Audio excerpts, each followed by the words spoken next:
Alhamdulillah bertemu kembali. Berikan kami tempoh sekurang-kurangnya 6 bulan untuk berpindah. Itu antara luahan penduduk flat PKNS Kampung Baru Kuala Lumpur yang diarah berpindah selepas menerima notis keluar rumah pada 1 April lalu. Wartawan Syahirah Sukri yang mendengar keluhan penduduk ada perinciannya. Menurut penduduk, mereka menerima notis pengosongan seminggu sebelum Ramadan iaitu pada 22 Mac supaya mengosongkan premis mereka pada 1 April. Menurut salah seorang penduduk, Mahizan Yub, mereka bersedia untuk berpindah namun memerlukan pemberitahuan sekurang-kurangnya 6 bulan lebih awal supaya proses pemindahan berjalan lancar. Kalau ikutkan bacaan kat sini, dia tak ada mengatakan, dia tak ada memberi tempoh. Kalau nama lagi notis, selalunya notis tu mesti ada tempoh. Sekarang ni tak ada tempoh.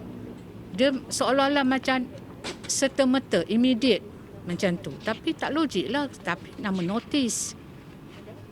Itu yang kita confuse tang situ lah. Menurutnya lagi, dalam bulan puasa dan menyambut Syawal tidak lama lagi, menyukarkan mereka untuk berpindah. Bagi seorang lagi penduduk, Roziah Yusof, yang tidak bekerja dan hanya bergantung kepada bantuan Baitumal sahaja, terkejut dengan notis berkenaan memandangkan dia antara penduduk yang belum menerima pampasan. Terperanjat lah, tiba-tiba kita dapat tu. Kata kenapa macam tu, kita boleh dapat borang tu. Sedangkan macam makcik tak dapat lagi duit. Tapi borang dah keluar. Sedangkan acik ni dengan tak bekerja. Tak bekerja, tak sihat, apa semua. Kita nak cari rumah. Mana kita nak dapat rumah? Dengan harga yang kita dapat pampasan tu. Roziah Yusof yang sudah tinggal di situ lebih 50 tahun mengalami sakit lutut dan sukar berjalan, meluahkan rasa sedih apabila mengenangkan nasibnya itu. Bagi Hashim Saleh pula, dia berdepan risiko kehilangan mata pencarian sekiranya terpaksa berpindah dari kediamannya. Lagi satu, kalau kita keluar dengan barang rumah tak apa. Saya berniaga kan, berniaga kecil-kecilan. Jadi barang tu memang banyak. Kita nak arrange pun ni kita dah buat apa kan 2-3 hari pun tak settle juga barang tu.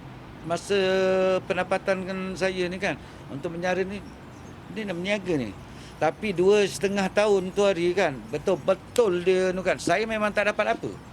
Hasil tinjauan kami di flat, rata-rata penduduk flat Kampung Baru berkenaan meminta supaya wang pampasan dinaikkan kerana keputusan nilai yang diumumkan oleh pihak pemaju baru-baru ini terlalu rendah. Media melaporkan rata-rata penduduk rumah flat berkenaan dikatakan menerima keputusan nilai pampasan antara RM200,000 hingga RM250,000. Lebih kurang setahun, isu Kampung Baru masih tidak selesai. Penduduk dilihat kecewa dengan permasalahan ini. Oleh itu, pemaju diharapkan dapat selesaikan masalah ini dengan segera bagi kepentingan semua. Syahirah Sukri untuk Berita Al Hijrah.